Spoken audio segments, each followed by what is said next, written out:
আমি আজ আপনাদের সাথে শেয়ার করব কিভাবে আমি গুড়ের ক্ষীর রান্না করলাম। আর এই অসাধারণ স্বাদের খাবারটি ডেজার্ট আইটেম, চাইলে আপনারাও আমার রেসিপিটি ফলো করতে পারেন। আমি যে কোনো মিষ্টি খাবারে একটু মাটির পাত্রে রাখার চেষ্টা করি, এতে করে স্বাদটা আরও। প্রথমে নিয়ে নিচ্ছি 1 কাপ পরিমাণ পোলাওয়ের চাল, চিনি গুঁড়া সুগন্ধি পোলাওয়ের চাল। এটা আপনারা যে কোনো ব্র্যান্ডের নিয়ে নিতে পারেন, এতে করে স্বাদটা খুব ভালো আসবে। আর আমি 3 কেজি দুধ ভালো করে জাল করে একটু কমিয়ে নিয়েছি। এখন আমি চালটাকে ধুয়ে তারপর এই দুধের সাথে মিক্সড করব। দুধটাকে যত ঘন করা যায় মিষ্টি জাতীয় খাবার তত বেশি মজাদার হয়ে থাকে। আমি এখন এখানে নিয়েছি একটা ছোট হাঁড়ি, যেই হাঁড়িতে আমি এখানে বাদাম এবং কিশমিশ ঘি দিয়ে ভালো করে হালকা ব্রাউন কালার করে নিব, মানে ভেজে নিব। এখানে আমি 1.5 চামচ পরিমাণ ঘি দিয়ে দিয়েছি। আর এখন এখানে আমি দিয়ে দিয়েছি বাদাম কুচি এবং কিশমিশ। এগুলোকে খুব ভালোভাবে একটু নেড়ে চেড়ে ভেজে নিচ্ছি। কেউ চাইলে না ভেজেও ক্ষীরে অ্যাড করতে পারেন। আমি আসলে ঘি দিয়ে বাদাম কিশমিশ এগুলো ভেজে নিলে দেখতে যেমন সুন্দর লাগে, খেতেও বেশ ভালো লাগে।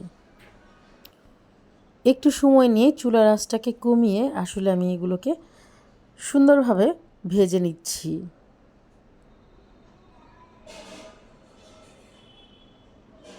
এখন আমি বাদাম এবং কিশমিশগুলোকে ভাজা শেষ করে আলাদা একটা পাত্রে রেখে দিয়েছি। এখন এখানে আমি আবার 2 চামচ ঘি দিয়ে দিয়েছি একই পাতিলেই।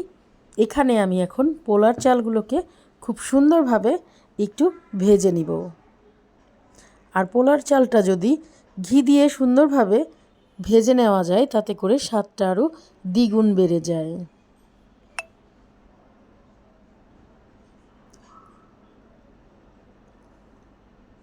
যেহেতু আমার হাঁড়িটা একটু ছোট হয়ে গেছে, পোলার চুলগুলোকে নাড়াচাড়া করতে একটু কষ্টসাধ্য হয়ে গেছে, কিন্তু আর চেঞ্জ করিনি। এই একই পাত্রে আমি খুব ভালোভাবে চালগুলোকে আমি ভেজে নিচ্ছি সময় এবং ধৈর্য সহকারে। ঠিক এইভাবে খুব ভালোভাবে নেড়ে চেড়ে পোলার চালগুলোকে ভেজে নিতে হবে। এখন পোলার চালগুলো আমার ভাজা শেষ হয়ে গেছে। এখন আমি জাল দেওয়া যে দুধটা, সেটাতে 4-5টা এলাচ দিয়ে দিয়েছি। কেউ চাইলে এলাচ গুঁড়ো করেও দিয়ে দিতে পারেন। এখন আমি এখানে পোলার চালগুলো সুন্দরভাবে ঢেলে দিয়েছি। আর এই কাজটা আরও যত্ন সহকারে করতে হবে, চালগুলো যেন না লেগে যায় বা দলা না পেকে যায়। এটাকে খুব ভালোভাবে অনবরত নাড়াচাড়া করতেই হবে। সামান্য পরিমাণ লবণ অ্যাড করেছি। মিষ্টি জাতীয় খাবারে একটু লবণ দিলে খাবারটা আরও বেশি টেস্টফুল হয় বা খেতে ভালো লাগে।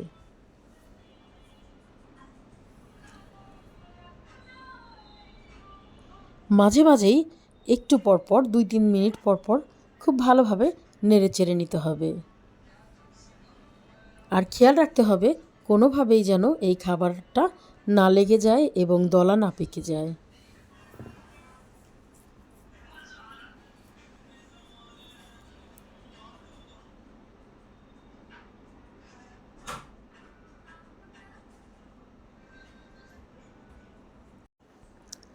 আমি নেড়ে চেড়ে নিচ্ছি একটু পরপর, আর খেয়াল রাখছি নিচে যেন না লেগে যায়। আসলে প্রতিটা রান্নাই ধৈর্য সহকারে যদি আমরা মন দিয়ে রান্না করি, সেই খাবারটা অবশ্যই ভালো লাগবে। আর কম বেশি সবাই রান্না করতে পারে, আমি এটা খুব ভালো করেই জানি। এখন আমি দিয়ে দিলাম বেশ কিছু জাফরান। জাফরানটা আসলে এই খাবারের স্বাদটাকে আরও বাড়িয়ে দেয়। যারা একদমই নতুন রাঁধুনি তাদের জন্য আমার রান্নাটা আসলে, যারা নতুন রান্না করেন বা নতুন আত্মীয় স্বজন যখন আসেন, নতুন রাঁধুনি আসলে কিভাবে রান্না করে সেটা জানে না, মোট কথা হচ্ছে তাদের জন্য পারফেক্ট। আমি এই জন্য প্রত্যেকটা ভিডিও সময় নিয়ে একটু বড় করে দেখাচ্ছি, যেন যে কোনো রাঁধুনির খুব সহজ হয় বিষয়টা বোঝার জন্য।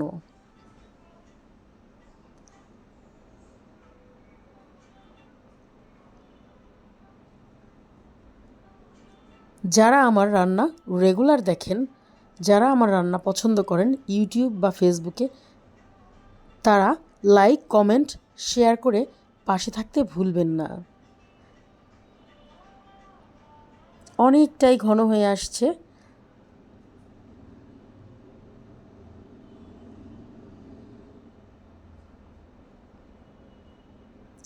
অনেক অনেক ধৈর্য নিয়ে নাড়াচাড়া করছি আর খেয়াল রাখছি। এখন দিয়ে দিলাম এখানে বেশ কিছু কিশমিশ।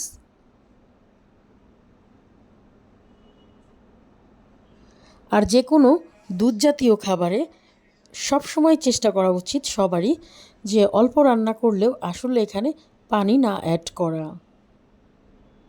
পুরো রান্নাটাই পায়েস, ফিরনি, ক্ষীর এই ধরনের খাবারে যেন পানি কখনোই অ্যাড না করতে হয়। আলহামদুলিল্লাহ অনেকটাই ঘন হয়ে এসেছে আমার আজকের ক্ষীর। এখন আমি দিয়ে দিচ্ছি খাঁটি খেজুরের গুড়।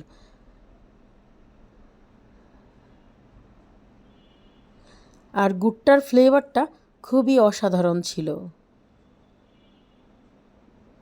আসলে গুড়টাকে আমি একটু লিকুইড করে ঢিপে রেখে দিয়েছিলাম, যার জন্য আমার সময় লাগছে পুরোপুরি গুড়টাকে অ্যাড করতে। যাই হোক, সমস্যা নেই, আমি আস্তে আস্তেই করে নিচ্ছি আমার মতো করে।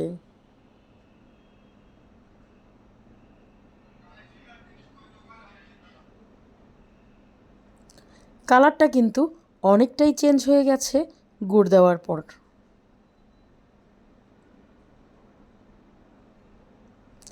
যদিও সবারই খেয়াল রাখা উচিত গুড় জাতীয় খাবারগুলোকে একটু ভালোভাবে জ্বালিয়ে নেওয়ার জন্য। আমি আসলে আজকে সরাসরি দিয়ে দিলাম সময়ের অভাবে, কারণ এই রান্নাটা করতে আমার আজ অনেকটা সময় লেগে গিয়েছে।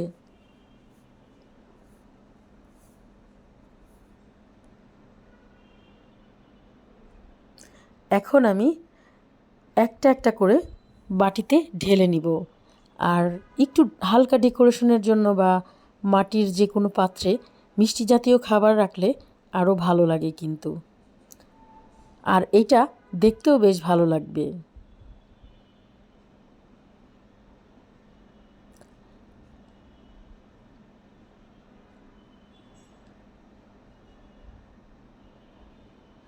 আর যে কোনো মিষ্টি জাতীয় খাবার, ক্ষীর জাতীয় এই টাইপের খাবারগুলোকে সাথে সাথেই ঢেলে নিতে হয়। হাঁড়িতে রাখলে খাবারটা জমাট বেঁধে যায়। আমি ডেকোরেশনের জন্য আগে থেকে ভেজে রাখা বাদাম এবং কিশমিশগুলো দিয়ে সাজিয়ে নিচ্ছি। আর দিয়েছিলাম গোলাপের পাপড়ি। চাইলে আপনাদের ঘরে যদি থাকে দিতে পারেন, না থাকলে কোনো সমস্যা নাই। আমার আজকের রান্নাটি কেমন হলো অবশ্যই কমেন্ট করতে ভুলবেন না। আর যদি কারো আমার রান্নাটি ভালো লেগে থাকে অবশ্যই লাইক, কমেন্ট, শেয়ার করতে ভুলবেন না। সবার জন্য শুভকামনা রইল। আশা করছি আমার ভিডিও অবশ্যই আপনাদের ভালো লাগবে। অবশ্যই সবাই ভালো থাকবেন। আমি পরবর্তী ভিডিও নিয়ে আবার হাজির হয়ে যাব আপনাদের সামনে। আল্লাহ হাফেজ।